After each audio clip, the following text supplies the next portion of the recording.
Hello, everyone. Welcome back to Frank Film Club. We've got a very fun episode for you today. There's so much juiciness in this episode. We haven't even started talking, but I already know. And we are talking about May December. May December is 20 years after their notorious tabloid romance gripped the nation. A married couple buckles under pressure when an actress arrives to do research for a film about their past. The film is directed by Todd Haynes. It's written by Sammy Birch and Alex Mechanique, starring Natalie Portman, Julianne Moore, and Charles Melton. It's produced by Natalie Portman as well.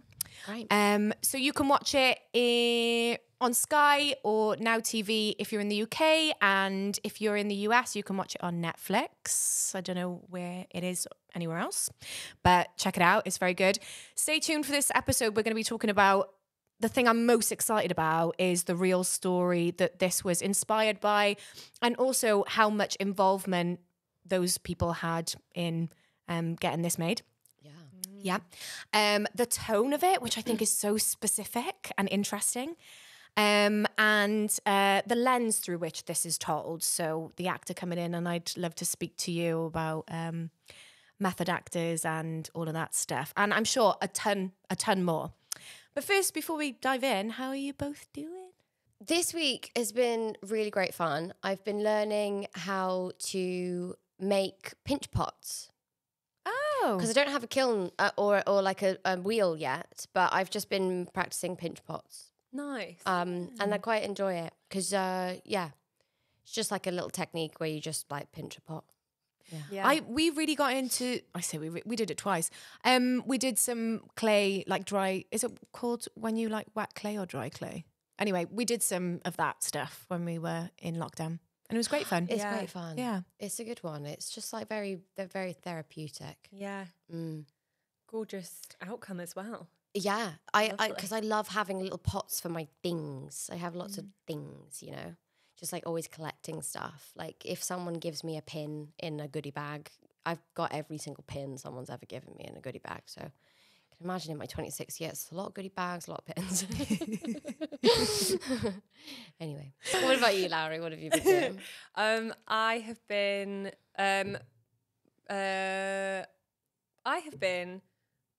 working and going for walks with my dog and seeing my family, which has been really nice. Yeah, my favourite thing to do, be with the fam. Yeah. And yeah, it's been good. How about you? Well, speaking of dogs, I've been trying to make Teddy feel loved again. Bless him. Yeah, because since Daisy He's came taken along, He's taking it bad. Yeah. he's taken a little hit in the affection department. He wouldn't look at her at first. He would didn't look at her for at least 4 weeks. Just would not look at her. He's like this. Yeah. It sounds petty, but I could imagine being like that. Yeah, you're the youngest, so you wouldn't know. Yeah, exactly. Yeah. I never had to. I'm the Daisy in the situation. It must be really, really hard. Yeah. Especially for my dog. So I've been trying to really take a moment to give him some attention and build our relationship back up again. I know it sounds silly, but it's not actually, because you've all got dogs. It's not, yeah. But he means so much to me. And I feel bad that he doesn't feel as loved as he used to. Oh, bless him. Got a bond with him again. That's nice. That's great. I think you're doing the right thing. Yeah. Yeah, I'm sure he appreciates it. I'm sure he does. Yeah. Yeah. So great. Well, glad to hear you're both doing well with your pinch pots and your families.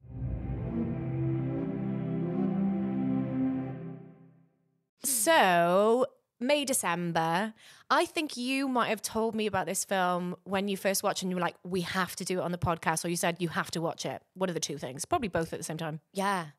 Yeah. We watched it together. Yeah, we watched it together. I'd seen lots of... I'd been told to watch... I not like directly told, but like people on Instagram were like, you must watch this film. Yeah. To their audiences. Me. Yeah. And so I was like, oh, okay, this is like quite something. And then we watched it together. And it actually, I'd say that the first viewing wasn't as great as the second viewing because we were chatting through parts of it. Yeah. Okay, so what did you think that first time you viewed it, and what was the difference the second time you viewed it? Well, I think the first time I viewed it, like I was like not really in like the most amazing mood because I was with Lowry and I was like, oh, this is horrible. Drag, let's put a film on, quick. What are we going to talk about? No, I think I was just like super sleepy. I was like curled up on your sofa and I was just like, it was the end of the day. You remember? I was like all curled up. We made a fire. It was real cute. It was right before Christmas. But yeah, I think I was just like feeling a little sleepy, a little like, so I felt like the movie was like very like dry and slow and painful and like thoughtful. But on the second watch, I was like, this is kind of like funny. Like it's kind of like it's not a satire at all. But I don't know. It's like the editing and the like dramatics of the score are actually something I think to like giggle at a bit. So I just enjoyed it so much more because I wasn't taking it so seriously. Even though they're, of course, talking about very serious things, I just let myself, like, da-da, da-da, just, like, get into the drama of it a little bit more. Yeah. And, like, yeah, not take it so seriously. Yeah. I just, agree that on the second watch, I was just, I watched it better. It had my full focus. And I just think it's a really... unique way of telling a story, which I'm sure we'll get into that more in a bit. But I loved it for that in like the first instance, and then all of the characters in it. Like I was just like, wait, whose story is this? And I actually think it was Charles Melton's Joe's story in the end, which is interesting because at first I hadn't thought that. I thought it was the two women's. But yeah, I really enjoyed it. Yeah, really unique. What about you? That's really funny. I feel like if I was not fully focused on it, I think I would probably take away the same thing on a watch. Yeah, where I wasn't, because I think the tone of it is so strange, really. But I loved it because I loved it because I had already heard from you guys how great it was. But I was not expecting... Hang on a minute. Let me just rewind. I was not expecting this to be based on something which I already had a really big knowledge on. Oh, did really? you? Yeah. I didn't know anything. No, neither. Oh. Right. I didn't know that it was based on something real. I thought that it was just a fictional story. And do you know now? Well, sort of. Like, I read a little bit, but I don't know much about the real story. I haven't done a huge dig on it. No, that's good. I knew that it was based on truth, but this was the first time I was finding out the story. Wow. Okay. I went down a rabbit hole with this story. And now that I'm like piecing things back together, I'm like, did they release or push a lot of these videos of the real life couple who this is loosely based on? It's not a biopic. Mm-hmm. So actually, maybe I don't know this full thing. So was the actress, is the acting part true? Like Natalie Portman's character, is that part true? Well, I couldn't find out the information for that, but there was this really funny looking TV movie which was made about Mary Kay Letourneau and Vili Falau, which the story is based on, called All American Girl. Right. So choosing to explore it through the eyes of an actor could be based on the fact that someone did make a movie about them way back. But we don't know if this is something that actually happened with the real woman, like having an actor come into her home. I couldn't find that out. I don't think it is true. So, shall I tell you the full thing about? Okay. So, Mary Kay Letourneau and Vili Falau, same age difference. So I think he was 12 or 13 and she was 35 or 36 when they first had sex. But how they met is different. So in this story, Joe and Gracie meet because they both work in a pet store. But Mary Kay Letourneau and Vili Falau met because she was his teacher. their relationship started after she was his teacher. But who cares?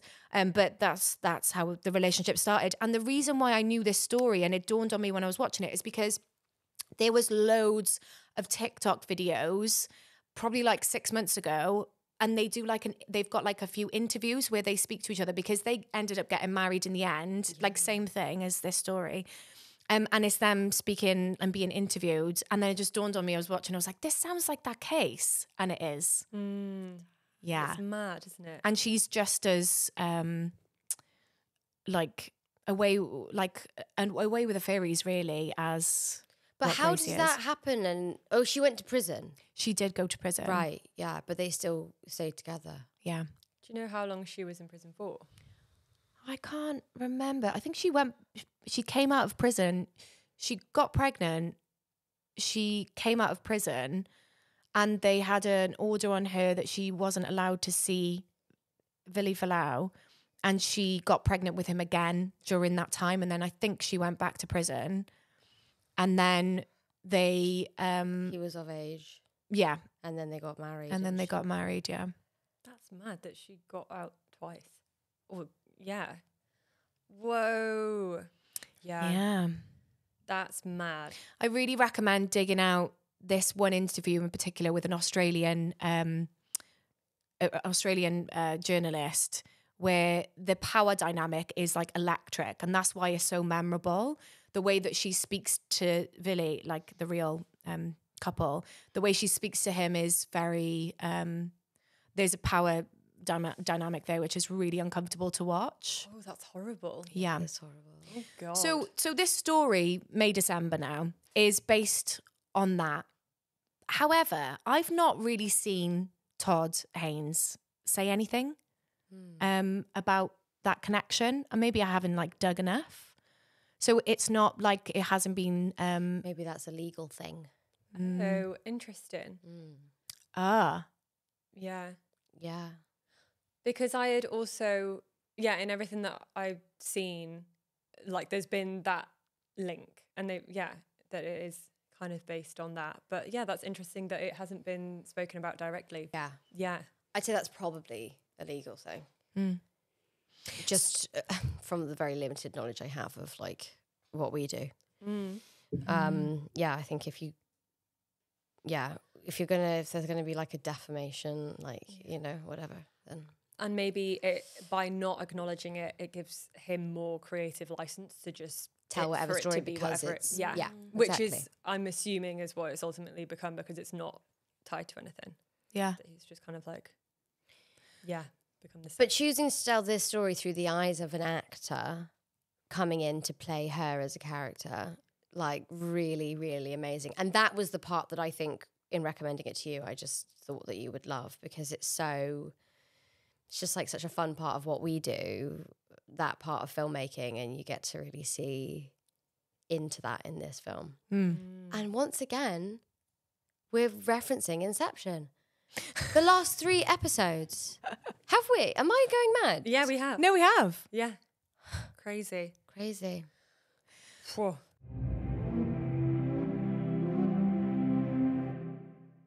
So what were your overall thoughts coming away from this about their relationship, Joe and Gracie? How did you feel about it? I felt like at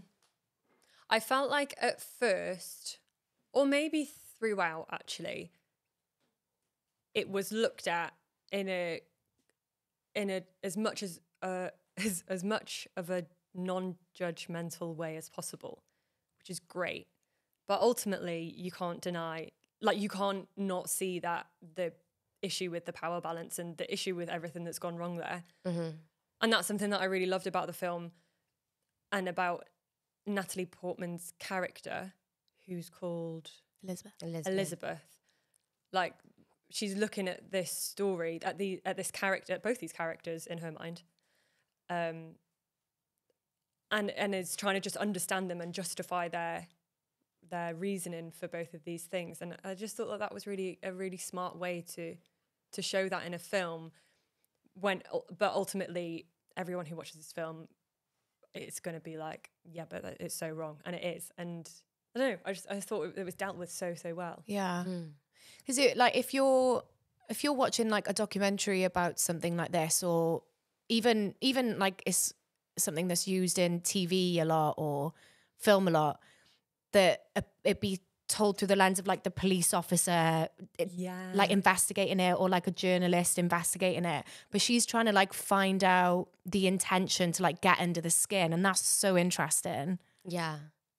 I think what I really like is well, I guess in terms of that relationship, or like what I think about it, I think from like an outsider perspective, it's like quite clear the like manipulation or whatever.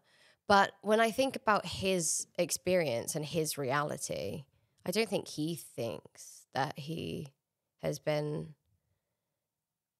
like mistreated. Not at first. No.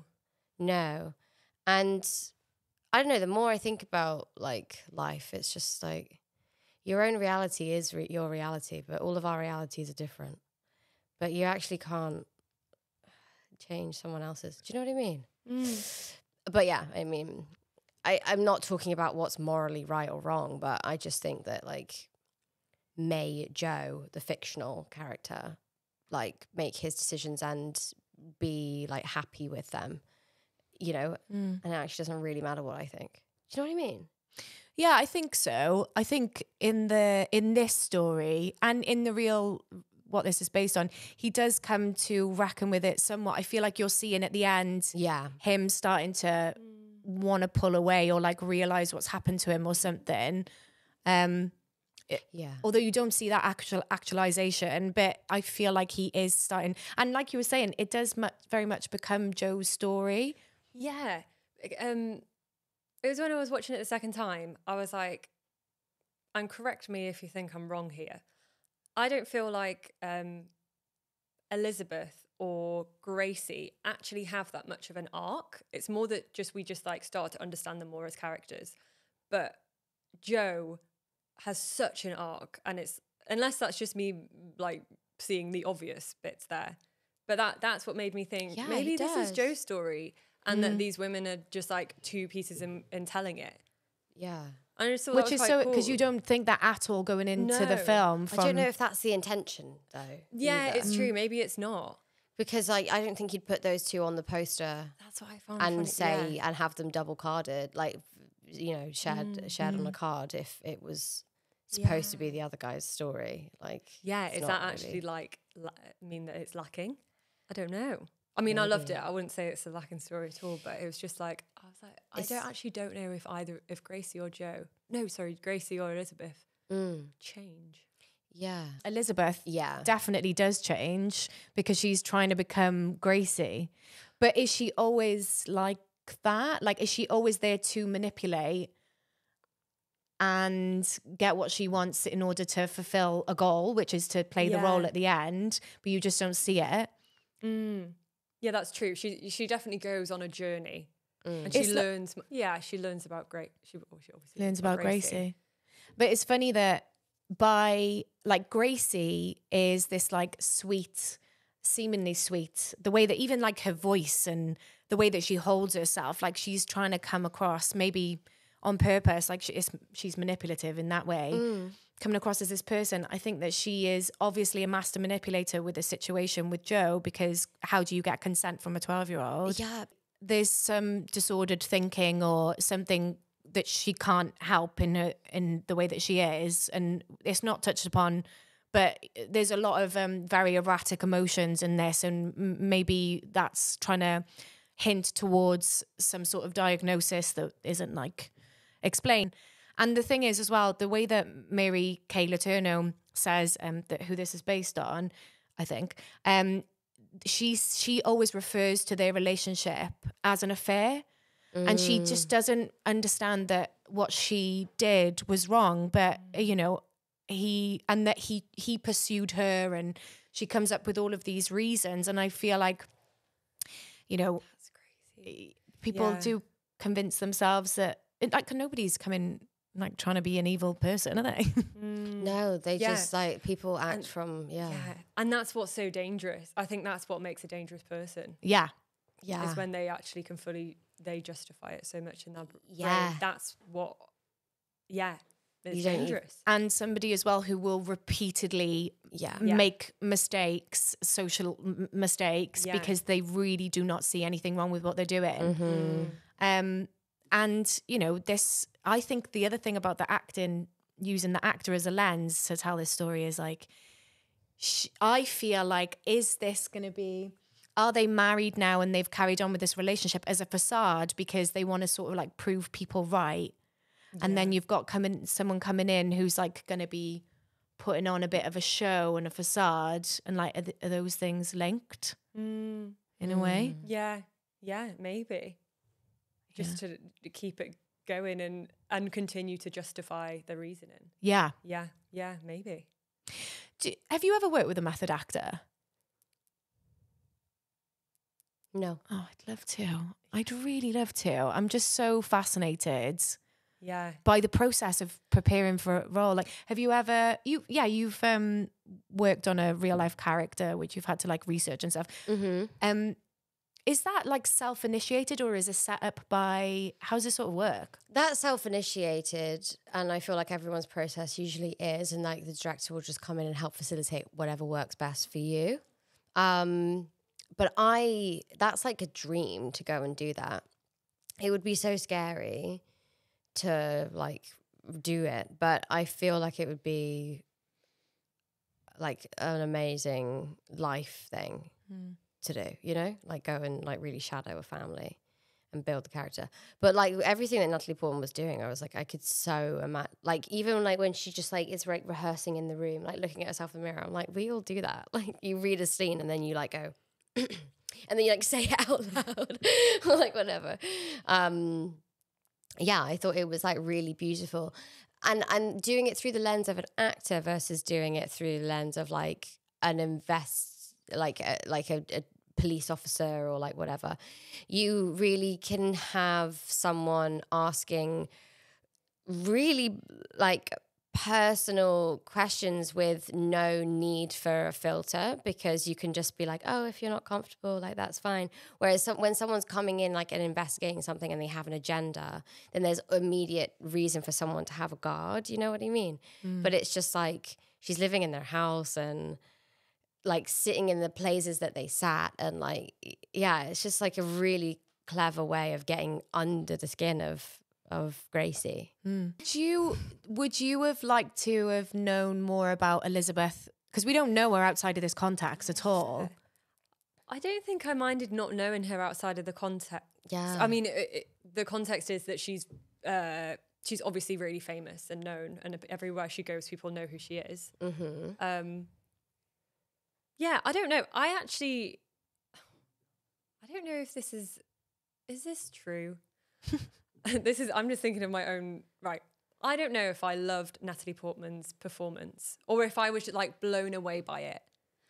But I don't know if that's her fault or if that's just because the character I just didn't feel like like I said before, I just don't think she had much of an arc except for learning about Gracie, which is fine. Maybe that's all she was meant to do, which is great. Actually, you know what? I think delete that. I'm gonna change my because mind. I've just thought that monologue that she does at the end to camera, I thought was really, really bloody good. So shut up. Do you think that it was hard maybe to connect with her because you feel like she's the sane one and then she starts to lose grip and you're... That's true. She does lose grip. Yeah, maybe I'm being unfair there. She does kind of like, she's really, no, I think throughout she's really poised. And like she walks into a room and she never falters or is never nervous of asking a question to one of these people that she's around. And Maze, you just said that if you were doing that, that could be quite scary to do. But she never seems scared. Her character never seems scared to ask a question or by being surrounded by these people.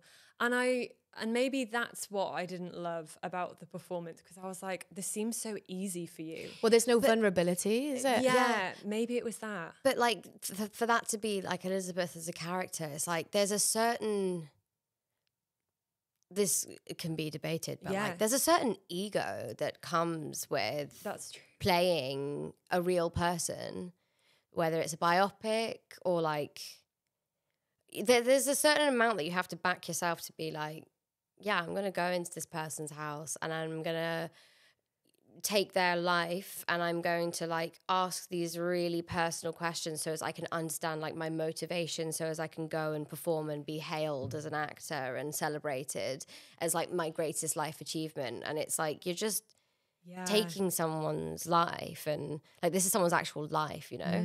So there has to be a certain disconnect from empathy in order to be able to do that, because you're going to have to form your own opinions about someone in order to understand their motivations, because they're not coming from within in a way that's like accepted and understood and loved. Like the line of her questioning is so like, you're insane. Why are you insane?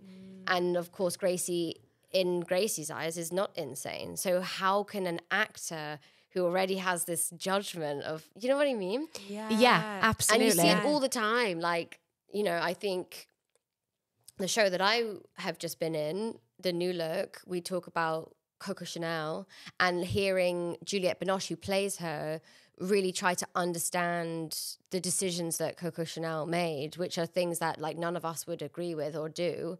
But you have to, as an actor, like you have to remove all of the sort of like judgment to try and understand a person, but you're still always going to have like that bias. But, you know, Coco Chanel is no longer with us and there's a bit of distance from the past, and like, you know, it's kind of a bit of a different setup. But yeah. It's like she's gone into this house trying to have empathy so she can understand the character in order to be able to play them and know where the intention is coming from. But at the end of the day, you're going in there for selfish reasons and it is exploitative. Yeah. Totally. And then she Joe went says it. Yeah. Joe says it. He's like, because she talks about him as a character to him, doesn't she? Yeah. And then he's like, what? Like, this is my actual life. And that's so true. I feel like I've full on 360'd in my thoughts there. Yeah. Mad. Yeah, I do know what you're saying though. I think that she's a bit of an unreliable like lead in that you don't know, she's unpredictable and you don't know what she's going to do. And she also doesn't like, we don't side with her and we don't empathize with her because we don't see any vulnerability. And that's like how we empathize with people. Yeah. But it makes sense when you talk about it in this way that, that's what she would have to do. And then she's just like flicking through casting tapes, like. Which was vile. Yeah. Weird. Seeing those young boys. Yeah. But like, that's the thing. It's like, there's no mirror to herself. Yeah. And her morality in this whole thing. And instead we're interrogating these people who are just like, you know, living quite a very honest life. It's not something we agree with, but like, it is a very honest, you know, they've never hidden like their agenda or anything. Yeah. You know what I mean? Yeah. Not that I'm siding with anyone, but No. I just like, it's an interest. This is the sort of layers that this movie has brought up, I think, which is what makes it a good one for me.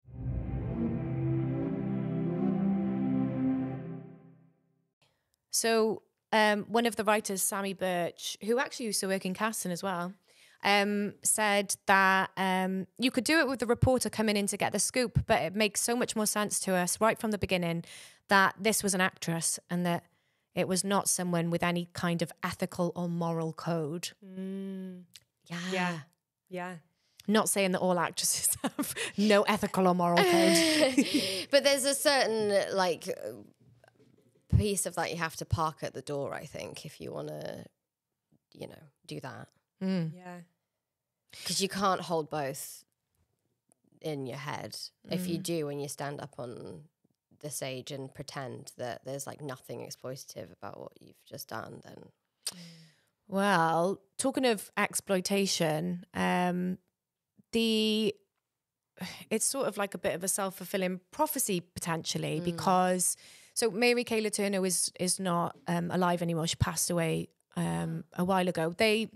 The real couple broke up just before she passed away. Oh, right. So Joe's character in May December has this, coming of age, really, Yeah. so weird to say that for a guy who had kids at the age of 13, But there was an article, I think it was in Hollywood Reporter, about Vili Falau and his reaction to the film.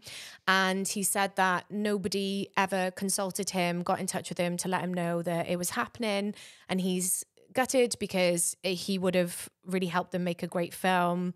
And he said, this is a quote, "I'm offended by the entire project and the lack of respect given to me, who lived through a real story and is still living it."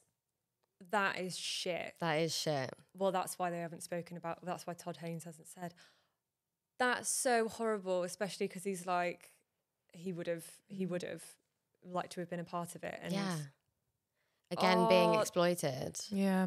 by Shit. Hollywood. Oh, that's really horrible That's really to hear. shit, isn't it? It's really shit. And I think that Charles Melton does such a good depiction of this character, which is crazy because he never spoke to the guy. No. But he does come across, like in the interviews that I've seen with him, as very childlike, reserved, unaware in ways, quite naive, but generally like a very kind-hearted person who just wants everyone to get along and like everything to be okay. So I was really, really sad to read that in that article. Yeah. Ooh. Makes me feel kind of a bit weird about the movie, to be Yeah, a honest bit with you. icky. Bit Yeah. icky. Oh no, that's such a shame for Charles Melton as well. There must be a reason, but I just wish that someone could say it, because this just feels off. A reason that they wouldn't have contacted him. Yeah. Yeah. Mm. There has to be something. Yeah. What do they think that his version would have been? Like, yeah, I don't know. Yeah. Because maybe for all of the reasons that we've just said about these women in this story taking advantage and it being them at the forefront of the film, even though it does become his story a little bit towards the end, maybe he still has a lot of respect for the person who Gracie is meant to be, portraying. Yeah, sure. And doesn't, maybe wouldn't want it to be cast in a bad light at all. Yeah. But to have not even been like asked to understand like what his stance on that would have been, because it sounds like he didn't even know it was happening. From what I read in that article, I'm pretty sure that's what it said. But I mean, his quotes in there are pretty damning, to be fair. Whoa, that's mad. Doesn't it make you feel a little bit differently about the film? Yeah, it does actually. But it's as a standalone. If you don't think about the real story as a standalone film, it's great. it's amazing. Yeah. It's so interesting. It is. It's fascinating. I think it's like already such a complicated story, and then you've told it in a really amazing way. So like not that we need to, but if I were to compare this with The Iron Claw, which are two like real stories that have been like adapted, like I just think what they've done with May December is they've like made a movie. My favorite thing about the movie. No, but they've enhanced it. They've adapted with the it for screen, rather than just telling the series of events that are baffling and unbelievable and remarkable. They've like made a movie. and I'm not saying that that's like what everyone needs to do. Like everyone's got their different style, and that's why filmmaking is like beautiful. But yeah, I maybe some of my qualms with The Iron Claw is that it could have had a little space of the May December variety. Yeah. You know what I mean? Yeah. Like just doing something a little bit odd to like get us into the story where you're following Natalie Portman, who you kind of ditch at the beginning because you're like, I don't love you, but I love the answers that I'm getting from these other people. You're not the hero of this story really, but I love that I'm getting in through your eyes because you're really going to those places that I'm desperately curious about. Yeah. That's cool. Yeah. Yeah. It's a very out of the box way to get a new perspective on a story. Yeah. Yeah. Yeah. Yeah. So what do you think then about that that way of telling this story. What do you think the tone was? And let's just talk about some of the filmmaking choices, the music, the soft focus, the zooms. For God's sake, the zooms. I loved the zooms. Yeah. What do you think? I just thought it was like really just a whole new kind of, actually, it felt like a classic movie. Do you know what I mean? Like an old, especially, yeah, it felt like an old classic, a modern take on an old classic. It was very melodramatic. Very. Like telenovelas, you know, like very. Not American soaps. Like I don't think we'll have enough hot dogs. And then they had so many hot dogs. It was hilarious. Yeah, I just thought that it was brilliant. And I think it just works because they're making a movie. She's a big Hollywood actress. This woman is like slightly out of touch. The whole story itself is so publicized and so like tabloids and like paparazzi. And it just like, it really felt like it orchestrated together. And you know, when we talk about Poor Things and we were like, why did it go into like the circle? Like, and I said I liked it, but I just had no idea why. A lot of the choices in this were like baffling, but I kind of felt I knew why, you know? Yeah. I know what you mean. Yeah, that dramaticness is exactly like you say. It's because it's dramatic. Yeah. It's because it's dramatic. Yeah. It also, I feel like it reminded me a little bit at the beginning of what this was meant to be about, probably, is like very early noughties, late 90s, like documentaries, American documentaries, which are like very sensationalized. Yeah. And I can't think of it. Are you thinking of like Jim and Andy? No. As a reference, no. No. Is that the one with Jim Carrey? Like, no, like documentary, like reality TV documentary type things, like very corny, like crime stuff. Yeah, as well. Yeah, I agree. Yeah, and just so sensationalized. Yeah, when it's already like bonkers. Yeah. It's cool because I suppose a lot of this, like, would you say high concept? Well, not high concept. The concept was obviously, there was a very cool concept that's obviously come from the script, but then Todd Haynes has also added this extra like the music and just the whole way that it's directed just adds this extra layer of heightenedness. Yeah. And it just works so well. Yeah, I think if it wasn't Todd Haynes directing this, it would have been a very different movie. I don't think it would have been as interesting to me as what this is. Yeah. Like, if we're talking about whether or not it's a good film, I think it's a brilliant film. Yeah. If we're talking about whether or not it's like ethical, maybe no. And then do you base your favorite movies on whether or not they were ethical? And that's like a whole nother conversation in itself.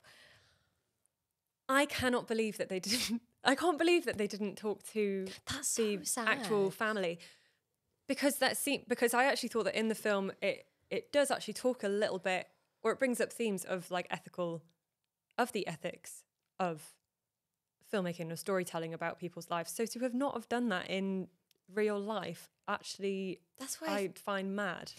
So I've got a further quote from this article, which said, Vili Falau had seen May December and came away deeply dismayed at what he feels is yet another example of Hollywood and the media exploiting his story and his pain.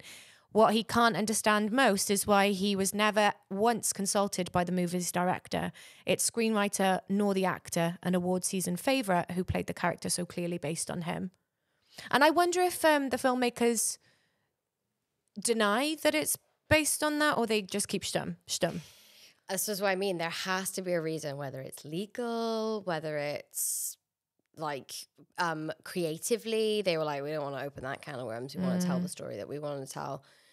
There has to be I just really feel like there has to be a reason. Yeah. That they maybe can't say. And it's weird, like they could have made it less linked through casting choices. Like they've been very specific in that casting. Yeah.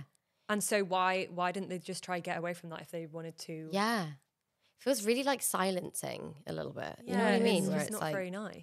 Shh, shh, shh. This is the story of your life. Shh, shh, shh. Yeah. Very that. Ooh. Gross. Yeah. Well, I hope that he's okay because what an insane life. yeah, really Like he sad. must feel so feel like it's really, really like you when you're going through anything, you just gravitate towards people who you know have gone through something similar, and like all of a sudden like those conversations can start to happen, and you start to really like open up to people in ways that like you couldn't before. Who the fuck's he going to talk to about this? Yeah. Like like truly like would be Isolating. so lonely, really isolating. Yeah. I hope he's okay too.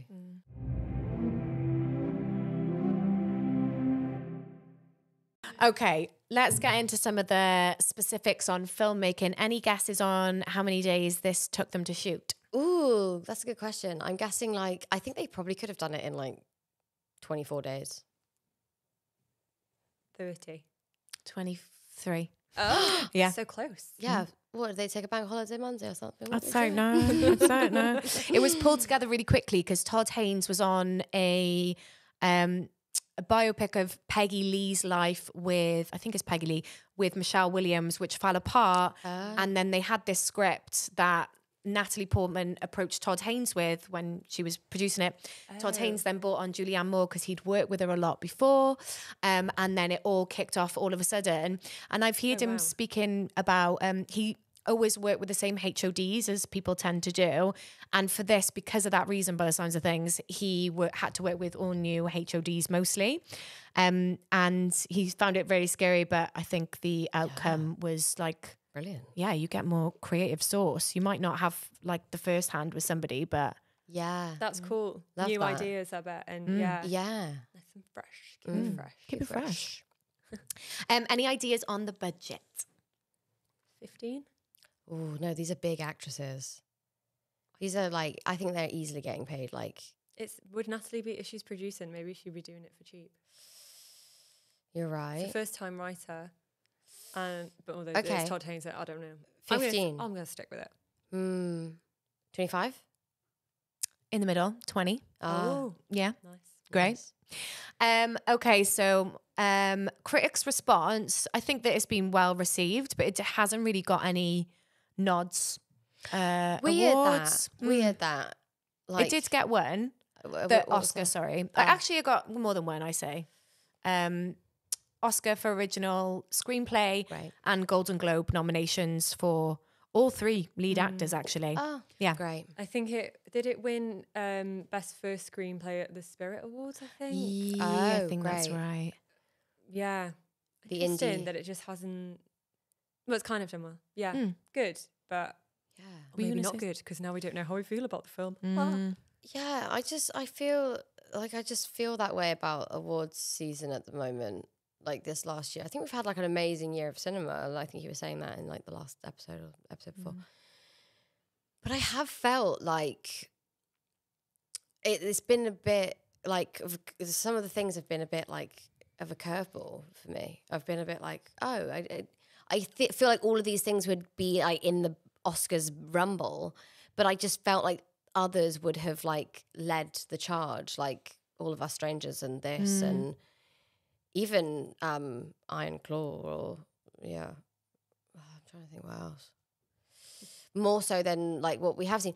And that's fine. Like I still think they're all great movies, but there's been a couple of movies that I've really felt like would have been more Oscar buzzy than they turned out to be this year. Yeah, definitely. But, like, I what think do- it's very deserving of the original screenplay. This Yeah. is anything Oh, but like totally. 100% original. Yeah. Well, I mean, it's not because it's based on No. that, but you know, the way that they've told it, the Yeah. storytelling is Yeah. really unique. Yeah. Definitely.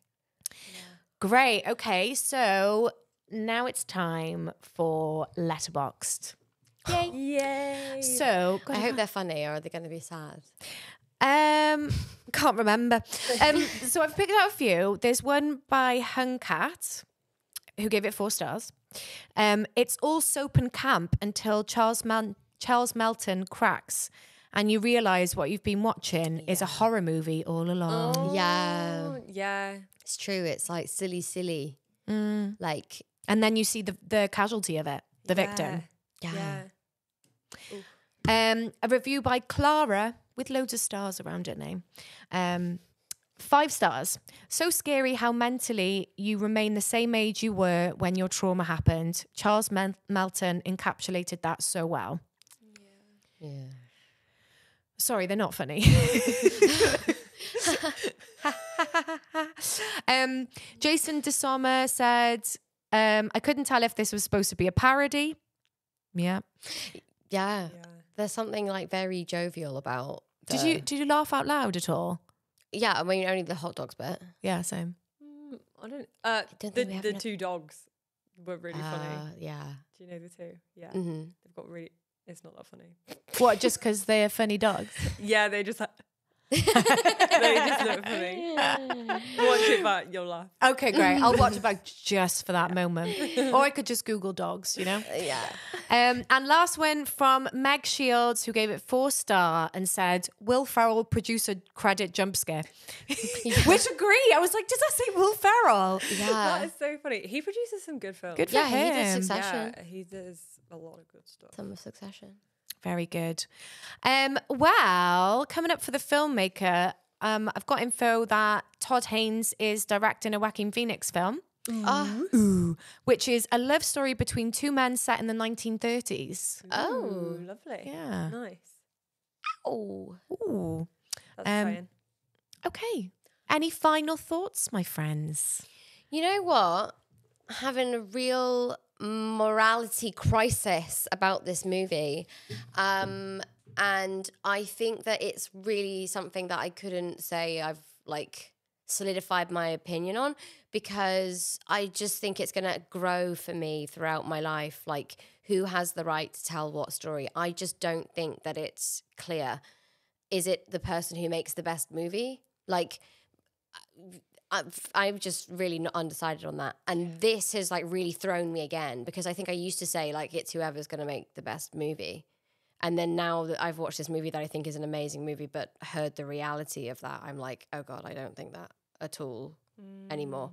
So having like a little bit of a crisis about this film, will say that I think is a great movie, but yeah, I'm like the morals of it, I'm now like struggling with a bit.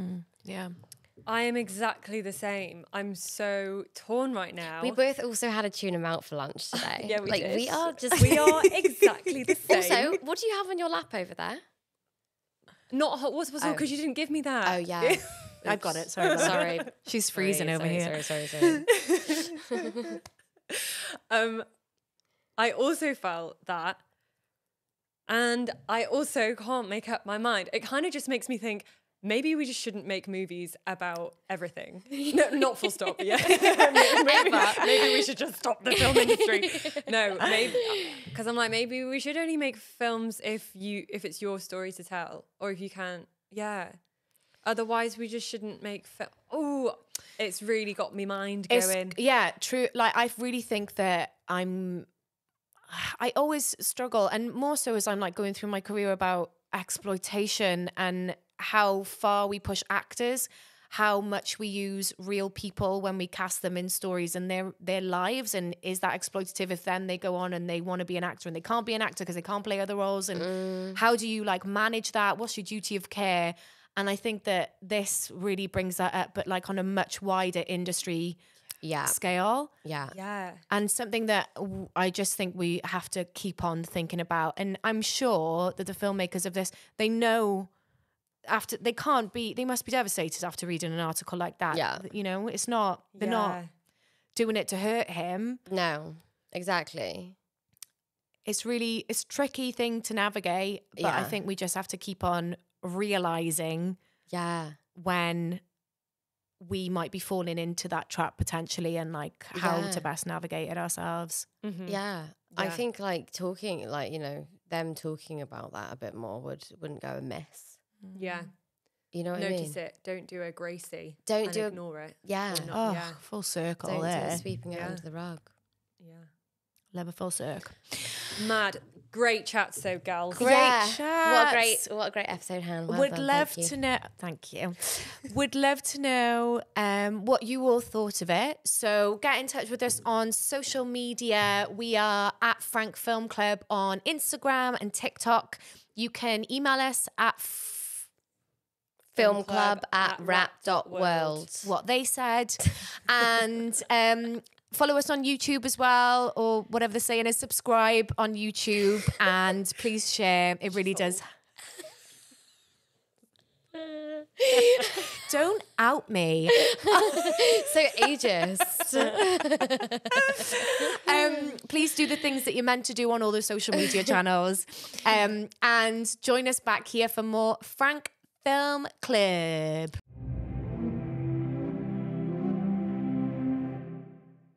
Next episode, we are going to be talking about Nyad, which should be available to watch on Netflix. It was directed by Jimmy Chin. So give it a watch, and we'll see you here next week.